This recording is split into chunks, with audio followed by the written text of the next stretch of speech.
Bom dia a todos, todas. Vamos começar mais um fórum. E hoje a gente tem o prazer e a honra de receber o Cláudio Pinhanhes, que é, além de professor, um cientista, inovador, e foi pesquisador da IBM Research por 26 anos, né, tanto nos Estados Unidos quanto no Brasil, né? Foi a cabeça ali e diretor do centro de. Foi não, né? É, né?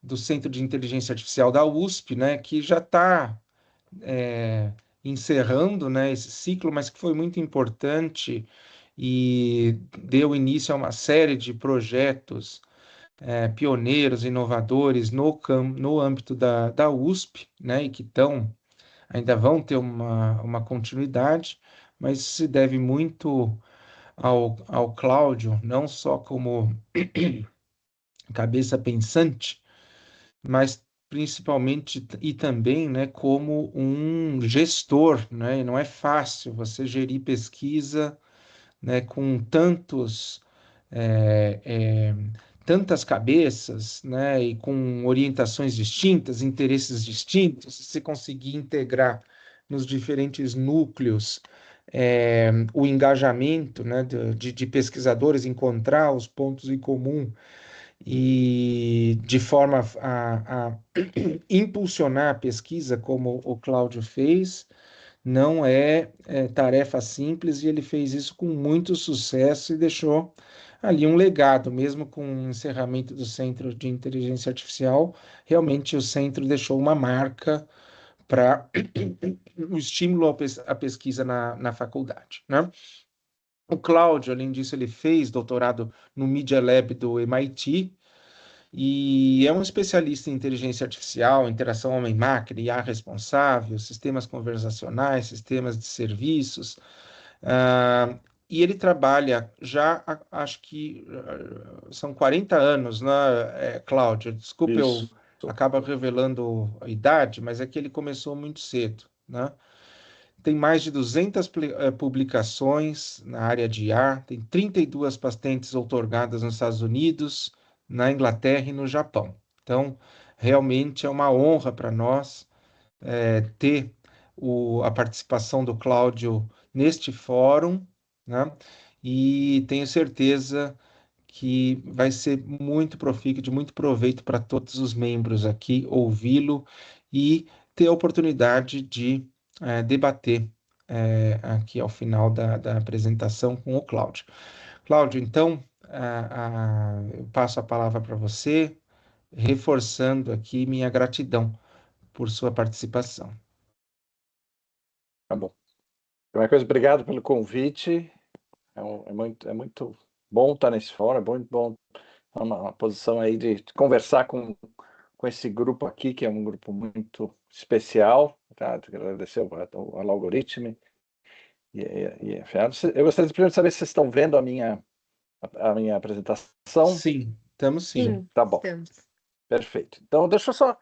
Então, eu vou tentar trazer para essa conversa aqui a perspectiva de uma pessoa técnica dessa área. Alguém eu trabalho há 40 anos com IA, já vi muita coisa aparecer e desaparecer nessa área. E tentar trazer uma perspectiva de como do estado que eu acho que a área de IA generativa, né, está, e principalmente do ponto de vista de o quanto dá para confiar, né, nesses sistemas, mas ao mesmo tempo de como que a gente pode conviver com esses sistemas, mesmo que eles não sejam confiáveis. E confiar. E aí eu vou discutir esses aspectos, vou te falar um pouquinho das causas, explorar alguns exemplos. É esse o que eu me programei para fazer aí. A gente conversa um pouco no final. Quer dizer, eu trago aqui a perspectiva exatamente de uma pessoa que tem uma experiência já grande nessa área. Eu, como ele falou, eu fiquei 26 anos na IBM Research. Recentemente eles fecharam o laboratório no Brasil. Eu vou começar um período aí como um professor visitante convidado, vamos dizer assim, um voluntário aqui na USP, tá? Estou numa fase que estou também explorando, óbvio, novas oportunidades, mas realmente é o ponto de vista de quem viu as coisas aparecerem, terem hype, depois a gente entender para o que elas servem e aí desenvolver maneiras boas e inovadoras de usar essas tecnologias, tá? Quando eu falar de IA generativa aqui, eu vou basicamente estar falando de geração de texto, tá? Eu não vou um outro aspecto que isso vocês todos estão acostumados nessa altura, ChatGPT, todos esses outros sistemas, tá? Eu não vou falar de geração de imagem. Geração de imagem tem problemas técnicos distintos dos problemas de texto, porque ela usa tecnologias que são fundamentalmente diferentes, tá? Mas tem problemas também muito parecidos às vezes, mas assim, o que eu estou falando aqui é texto, basicamente, tá? Ah, muito bem.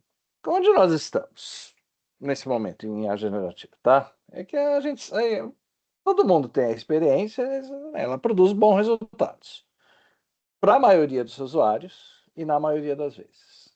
O problema aí é a palavra maioria. Nem sempre para todo, e nem sempre e nem para todos os usuários. Essa é a realidade. E olha, considerando que alguns dos algoritmos base já tem quase 10 anos, tiveram muita gente trabalhando, muita gente boa tentando consertar os problemas, tentando melhorar. Na minha opinião, essa é uma característica intrínseca a essa tecnologia. Não dá para deixar ela sempre bons resultados, não dá para deixar ela sempre bons resultados para todos os usuários, tá? E eu vou discutir mais isso mais para frente, e principalmente como que a gente vai conviver isso. Mas vamos dar um exemplo prático, tá? Estava no ano passado no Japão, estava meio perdido, não sabia direito que dia eu estava. Você tem uma ideia, sabe aquelas coisas difusas? Estava com o chat GPT aberto, perguntei esse, e ele botou terça, 1º de maio, 2025. Muito bem. 1º de maio era, mas era quinta-feira. Tá? Aí eu fui tentando de novo, de outras maneiras essa pergunta, comecei a ficar intrigado, e olha só, ele errou 5 das 10 vezes que eu perguntei, ele fornece a resposta errada. Tá confuso errado. Não tem jeito de ser terça no Japão. Poderia ter uma confusão se era sexta, se era quinta, seria possível confusos, erros difusos no computador, mas não 2 dias de diferença, isso não tem jeito, tá? Então, assim, isso é uma pergunta básica, não estamos falando, tá? Mas poderia ser muito pior, tá? Eu poderia estar fazendo essa pergunta para coisas que importavam, tá? O que é o colesterol aceitável, a que horas um voo parte, tá? E assim por diante, tá? Em algo, me surpreendeu assim que era algo muito simples, muito básico, tá?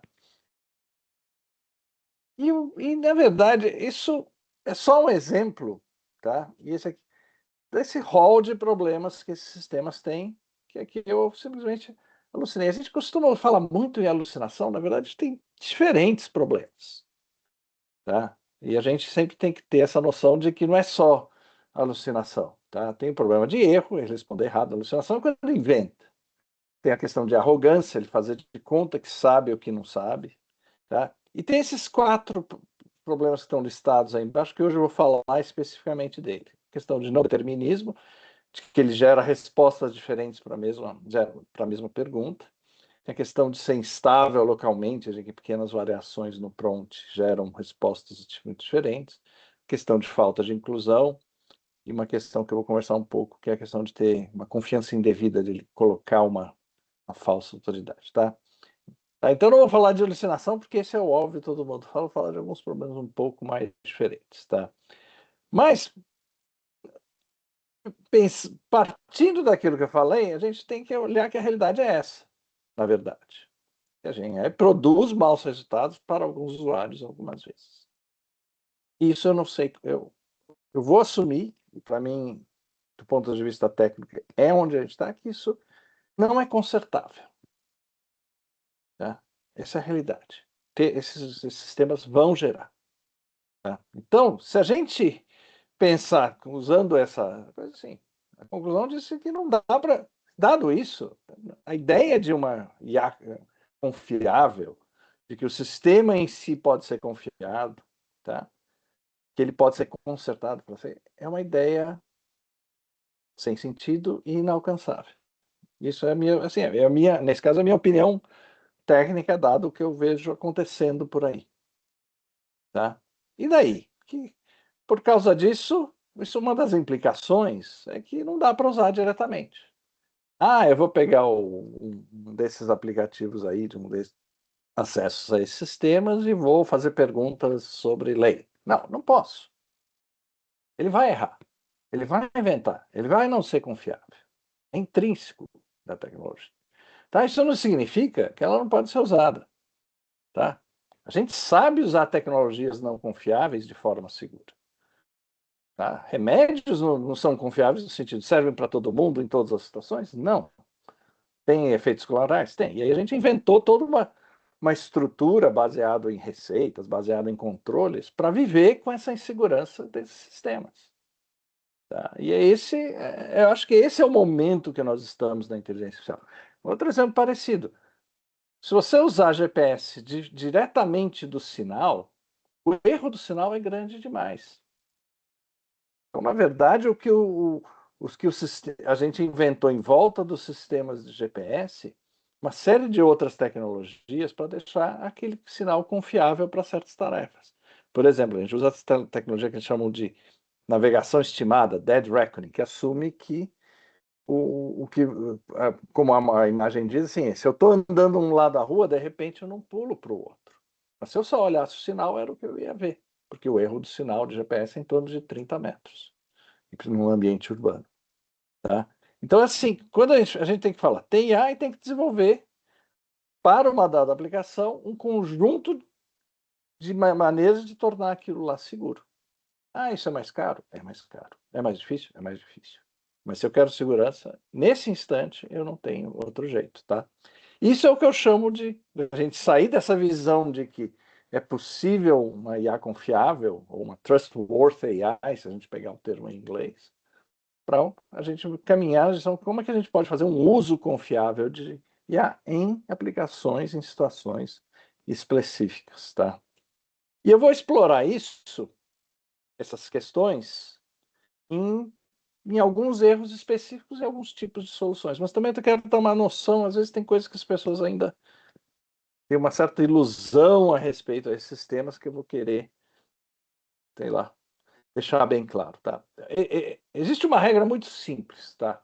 Ninguém no mundo é capaz de avaliar um sistema de inteligência artificial simplesmente sentando e fazendo 15 perguntas com ele, tá? Ah, não, é muito bom, funciona muito bem. Se você não faz 200 mil perguntas, você não está nem perto de avaliar um sistema desse. Certo? Ali simplesmente você vai ter um efeito, você vai acreditar ou não, por sorte, e assim por diante. Tá? Mas eu vou focar aqui uma coisa que nem sempre as pessoas são muito conscientes, é que um dos problemas, muitas vezes que a gente chama de alucinação, não é alucinação.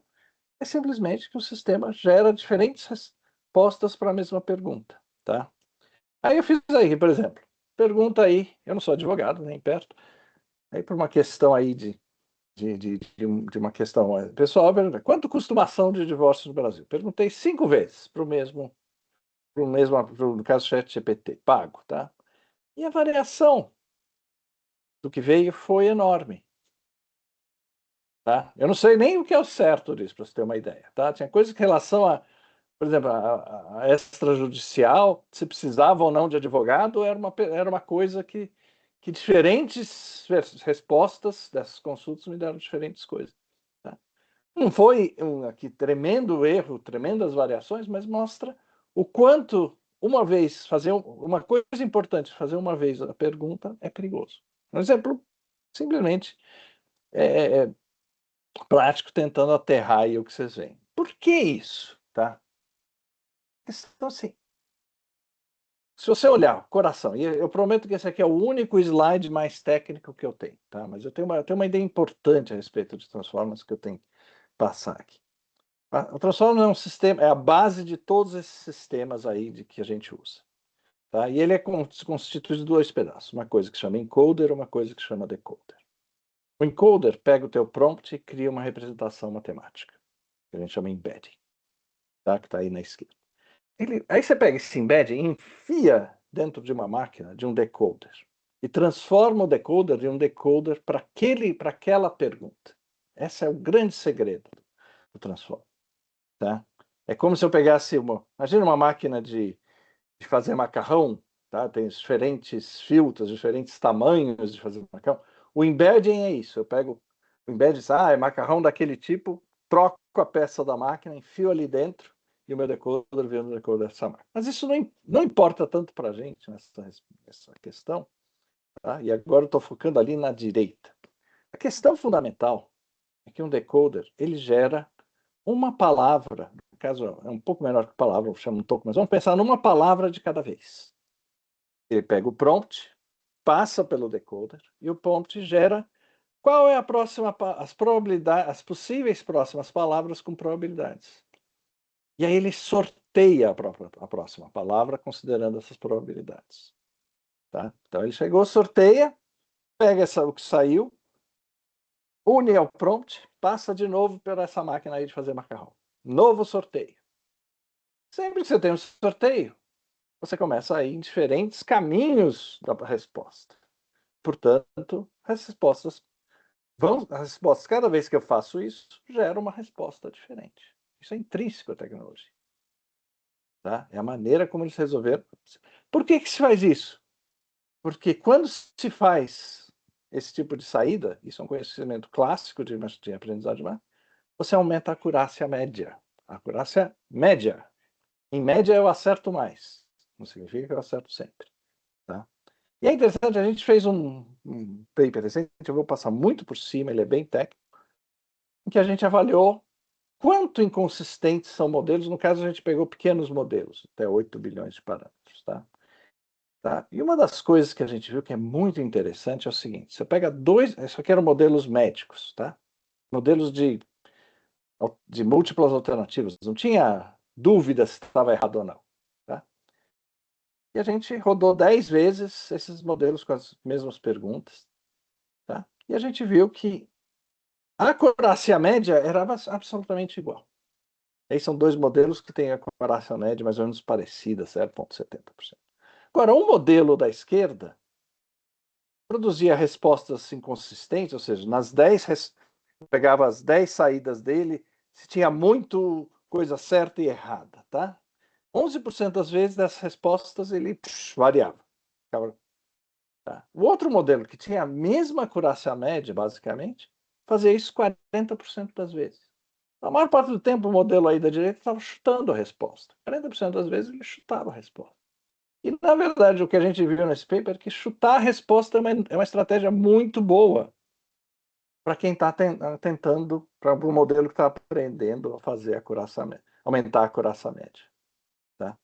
Então, assim, esses modelos, eles são inconsistentes porque é bom para satisfazer os requisitos do treinamento. E é isso. E o que isso significa? Significa que quando eu estou fazendo essas coisas, usando esse modelo, eu tenho que pensar nesse problema com parte da minha aplicação. Porque muitas das aplicações eu não posso viver com essa inconsistência. Tá? Mas só para você ter uma ideia, a gente testou isso com muitos modelos desses de 8 bilhões, que são modelos já razoáveis, e a gente perguntava, dizia, se 9 ou 10 vezes fazia a mesma resposta, eu dizia era consistência. 1/3 do tempo esses modelos não eram. Eles faziam 8, assim, eles no máximo respondiam a mesma resposta 8 vezes. A 1/3 das vezes. Gente, você não pode colocar isso aí, por exemplo, para para atender consumidor. Cada vez ele fala uma coisa. E de uma maneira muito forte. Tá? Acho que isso, eu não sou advogado, mas isso acho até ilegal, até viola o Código do Consumidor falar mesmo, dada a mesma pergunta, gerar uma resposta diametralmente diferente. Tá? Como é que eu faço para garantir? Um jeito, nesse caso que a gente bolou, Para cada pergunta eu rodo 10 vezes. Se ele não responder a mesma coisa 9, 10 vezes, eu digo que não é, que ele não sabe. É um jeito de viver com inconsistência. Tá? Se a minha aplicação exige consistência, como é que eu pago? Eu pago, eu ganho essa consistência rodando mais vezes. Fazendo 10 vezes o custo, mas para garantir que eu descubro quando ele não sabe, digo que não sabe.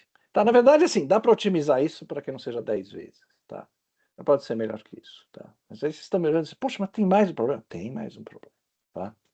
Então, assim, quando eu falo em uso confiável, esse aqui é um exemplo.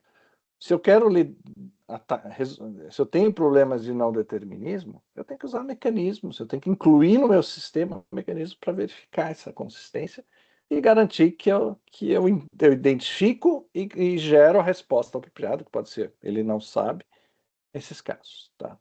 E esse é o sentido do que eu estou falando. É você pegar e dizer, eu sei que o problema existe, e aí eu vou criar um mecanismo em cima para gerenciar o problema. Deixa eu dar um outro exemplo.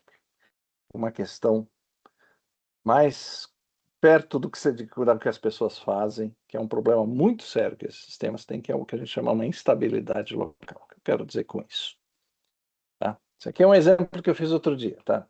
Tem um prompt aí, escreva um catchy slogan, tá? Para uma coffee shop. Tá? E aí gerou aí, você vê que são slogans pequenininhos, Sip the Spark, Coffee That Connects, algumas coisas assim. Nada brilhante, mas tudo bem. Vamos lá.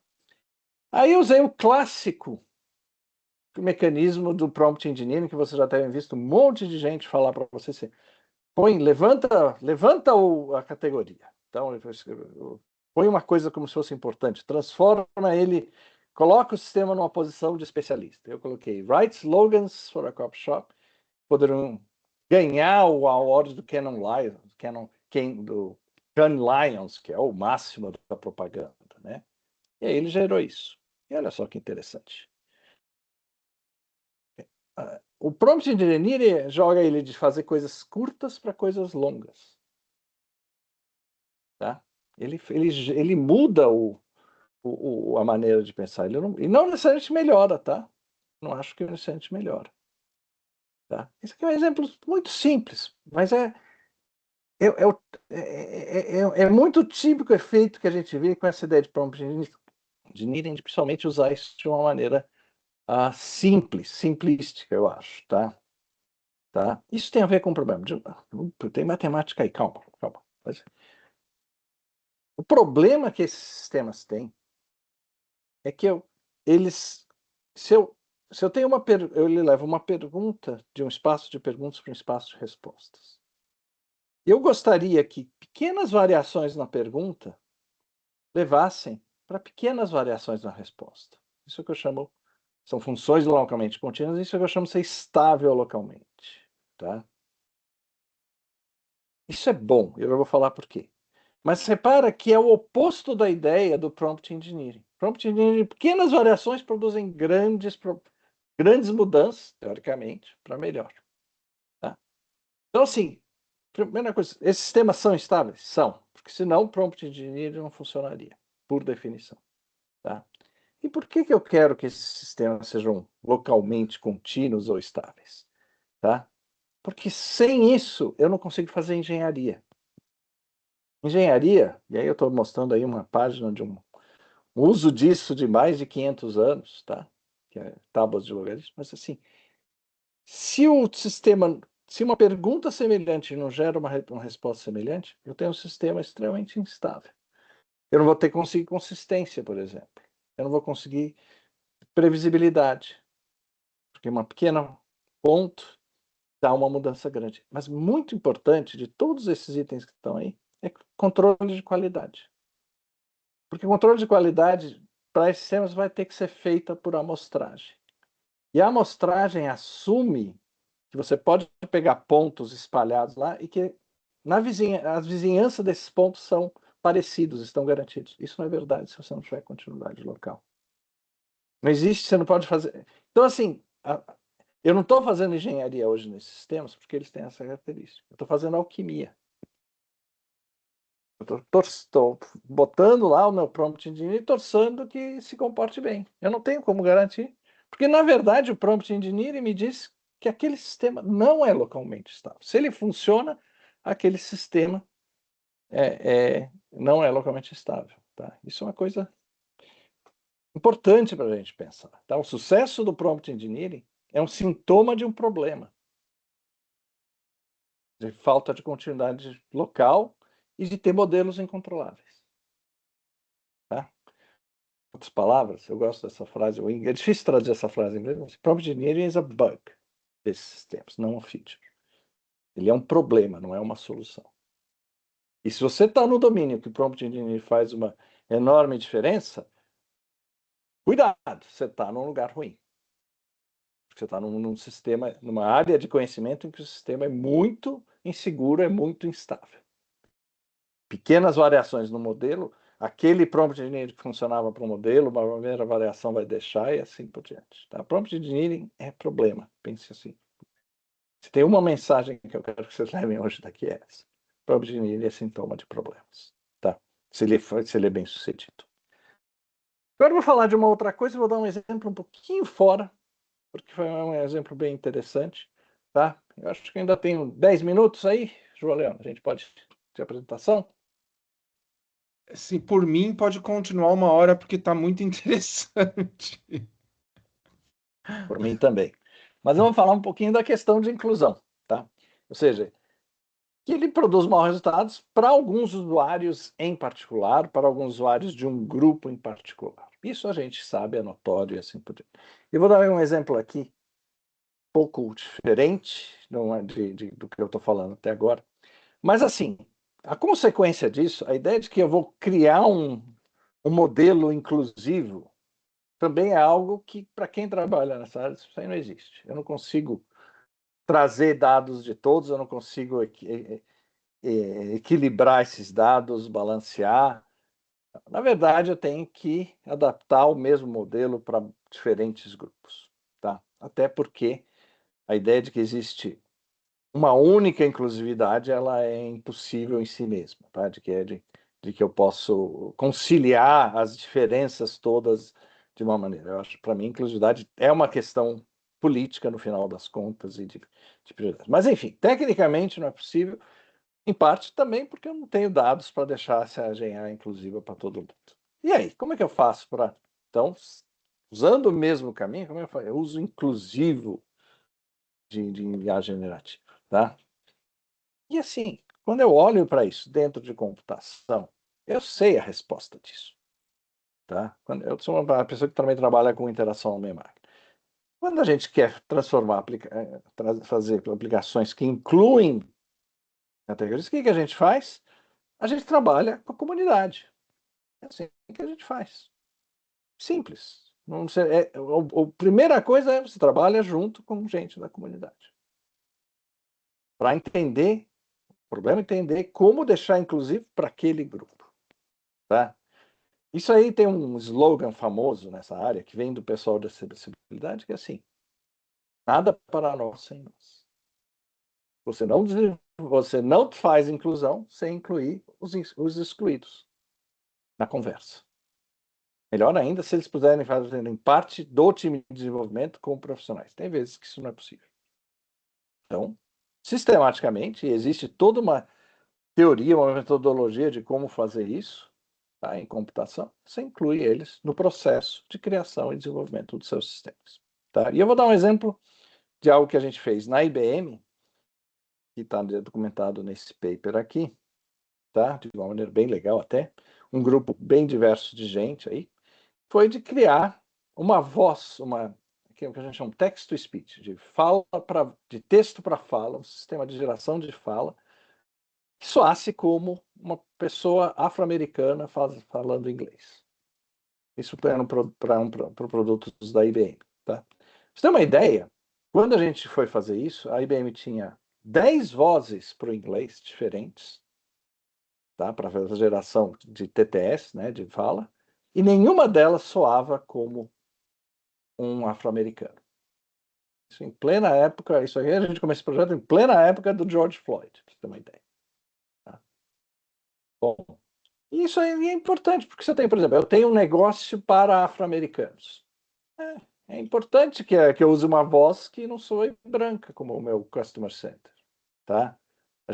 Se eu estou fazendo, tem estudos que mostram, se eu estou fazendo tutoria de crianças negras, uma voz negra aproxima mais, conecta mais, e assim por diante, tá?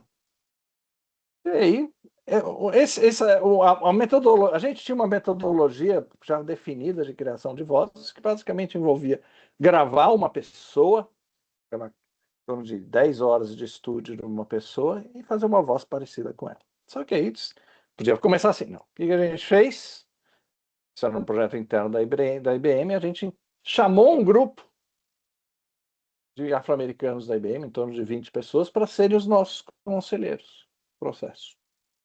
E durante todo o processo, e aí tem todas as etapas aí, sempre que haviam decisões importantes, a gente chamava eles, fazia um trabalho e acertava com eles. Por exemplo, para selecionar a pessoa que ia gravar, foram eles que fizeram. Para dizer se a ideia fazia sentido, a gente foi falar com eles. E tem uma coisa que aconteceu no final que foi muito legal, vou falar rapidinho, também foi. Então, assim, você inclui as pessoas. E a gente fez isso, criou uma voz, testou. E quando a gente testou, a gente ficou surpreendido. Por quê? Eu não vou entrar em detalhes. Era um teste que envolvia perguntar para pessoas se a voz soava como uma voz afro-americana, e a gente comparava com uma que a gente era branca. Desculpa se eu estou usando os termos, mas só os termos, eu sei que esses termos são imprecisos, e aqui branco vai dizer não afro-americano, só para dizer, mas no texto a gente faz isso. A gente fez isso tanto perguntando, como mostrando um rosto, e são rostos sintéticos, que a pessoa associaria àquela voz, que a gente já tinha calibrado para. E o que a gente descobriu? Que pessoas brancas não conseguiam reconhecer essa voz como negra. Os negros conheciam, os brancos não. Que raios? O que a gente fez de errado? Tá? E aí a gente levou essa pergunta para esse grupo de assessoria da gente, e eles disseram: é óbvio, essa voz, vocês usaram gravações dela falando bem, falando inglês correto e tal. Sempre, eles falavam, eles mesmos, né? Sempre que a gente fala corretamente o inglês, as pessoas acham que a gente não é branca. Isso é comum. A gente achou que aquilo que era um problema para nós, na verdade, a gente descobriu um problema de racismo que existe. Tá? E eles foram muito claros para a gente. O jeito de corrigir isso era carregar no sotaque. Mas eles falaram, não façam isso. Isso é aprofundar o racismo. Tá? E eles disseram, o importante é que um negro olhe essa voz e diga, isso, negro, vocês fazem isso? Não mexam, tá ótimo. É isso aí que a gente quer. A gente pode discutir aqui se isso era a questão certa ou não, eu não vou entrar, mas o que eu queria colocar assim, no instante que a gente está trabalhando com a comunidade e com as pessoas que estão excluídas, faz toda a diferença porque a gente ganha uma perspectiva. Então, não tem como fazer isso, tá? Eu não sei se eu vou conseguir. Eu vou tocar aqui a voz só para vocês terem uma ideia. Não sei se vai passar. Vamos ver.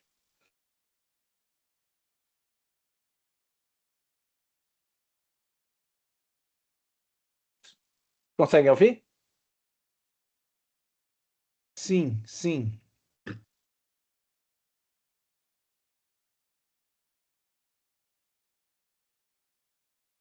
Voz bonita, legal, está disponível. O nome dela é Vitória. A voz que você está pondo play aí eu não consegui.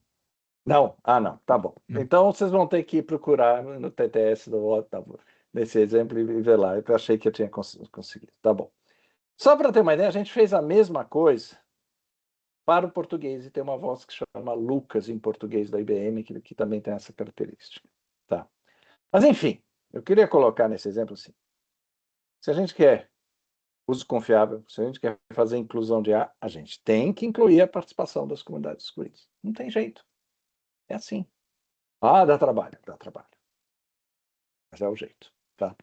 E aqui eu vou pegar mais 2 minutinhos para falar algo que até eu já conversei antes com o Juliano, mas é algo que me incomoda muito, que é a noção de confiança indevida. de que esses sistemas tendem a projetar uma confiança indevida, tá?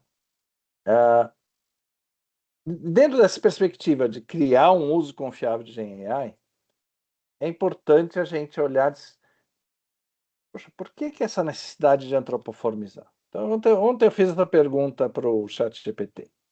Quem que vai ganhar a Copa? Ele provavelmente olhou que eu vinha do Brasil e disse, Brasil!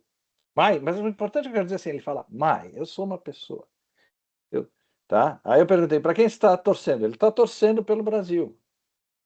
Nunca soube de máquina que torce por algo. Ele está fazendo de conta, ele está tentando me engajar sendo, primeiro, me bajulando, porque deve ter visto de onde eu vinha a pergunta, e segundo, assumindo que ele é gente. Ele não é. Obviamente não é. Tá? Isso é uma coisa que me incomoda muito que é a questão de que é essa interface desonesta que eu chamo. Tá? Em muitos sentidos. Tá? E eu acho que o uso confiável da GenAI passa por uma necessidade de a gente aumentar a honestidade da interface. Como? Eu tenho um pequeno paper que discute isso, e eu ponho 3 grandes ideias importantes. A primeira é que esses sistemas têm que expor a incerteza deles. Tá? Segundo, que eles têm que incutir a desconfiança nos usuários. E a terceira é que eles têm que evitar impostura, principalmente a antropoformização. Tá? E aí disse, poxa, mas como é que eu faço isso? Não, isso aí a gente já está acostumado a fazer para outros sistemas. Tá? A gente tem, por exemplo, uma regra que diz que só pode se falar resultado de pesquisa falando do erro. Isso é expor a incerteza. Tá? Isso aí vocês veem que é bem antigo esse gráfico, mas é só um exemplo disso. Isso a gente tem que adotar. Eu já vou mostrar um exemplo. A gente tem que incutir desconfiança. É interessante que, se olhar o algoritmo, o sistema original de busca da Google, ele de cara listava tudo que pode ser. Isso é um jeito de incutir desconfiança. Olha, eu não sei a resposta. Pode ser qualquer uma dessas. Jeito simples de fazer isso. Existem mecanismos simples de fazer. E o último é evitar a impostura. Evitar dizer que eu sou fulano, que eu sou. Tá? Isso não, a gente tem que cortar. Tá? Isso, aqui eu dei alguns exemplos, assim, mas eu queria olhar a última linha. Assim. Eu acho que sistemas não devem usar o pronome eu, ou I em inglês. Eles devem usar um pronome diferente que imediatamente coloca a gente, diz, não é uma máquina. Vai ser, sei lá, a gente pode chamar ou, ele usa a palavra ou não, sei lá. I. É uma convenção, mas que acostuma a gente a ouvir que aquilo ali é um texto gerado por máquina e não por pessoas, e, portanto, a gente tem que ser diferente. Isso é um exemplo clínico. Outro dia, inclusive, eu vi uma pesquisadora muito famosa, Sherry Turkle, falando de que o uso do I por esses sistemas é o pecado original da IA. Tá? Eles não podem falar I. E a gente tem que fazer essa linguagem para comunicar, para expor a incerteza, para inspirar a desconfiança e para evitar essa impostura. Tá? E eu chamo isso, até veio de uma conversa com o Juliano, a ideia de honestidade. Essa interface tem que ser honesta. Tá? Então, o uso confiável de engenharia, na minha opinião, passa por fazer interfaces com essas características. Tá? De ajudar o usuário a perceber que está lidando com algo que não é confiável. Tá? Resumo da ópera, bem rápido aqui. Hoje, nossa tecnologia, hoje, e provavelmente intrinsecamente a ela, vai produzir maus resultados para alguns usuários, algumas vezes. A ideia de ter uma via confiável, para mim, é morta. Assim. Não é algo que vai acontecer. E daí a gente simplesmente vai ter que trabalhar com a questão de usar ela de uma forma confiável, muitas vezes incluindo novos sistemas, novas tecnologias. Tá? Por exemplo, para lidar com o não determinismo, mecanismos que verifiquem a consistência. Tá? No caso de estabilidade local, evitar o prompt engineering.